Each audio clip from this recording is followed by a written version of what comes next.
อันนี้แจกสคริปต์ไอแบบพืชปะทะเบลอดนะครับดูฟังก์ชันคร่าวๆนะนี้ออโต้ตีนะครับ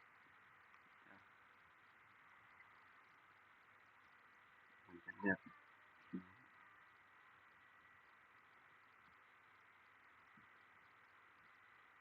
มันก็จะวาร์ปไปตีอันนี้ครับตีตีไว้นะครับตัวนะครับตรงไหนอีกครั้งไม่นานอันนี้ก็ออโต้ปลูกนะครับแบบอันนี้ออโต้เก็บอันนี้คือ5 วินะครับ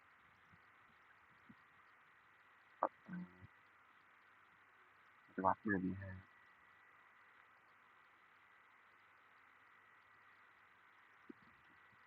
ดูที่อินเวนทอรี่นะครับเป็นรถก็จะมีออโต้กดหัวใจไว้ครับเวลาขายมันมีปัญหานี่คือออโต้ซื้อนะ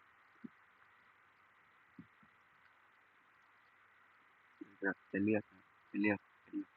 าะจงก็ได้หรือว่าจะซื้อทั้งหมดเลยก็ได้นี่จะพวกอาวุธเสริมนะ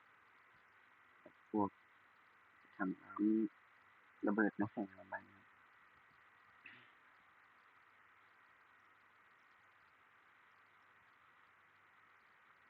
ผมก็ไม่รู้เหมือนกันว่าคือทำไงจบการให้รีวิวแค่นี้ครับ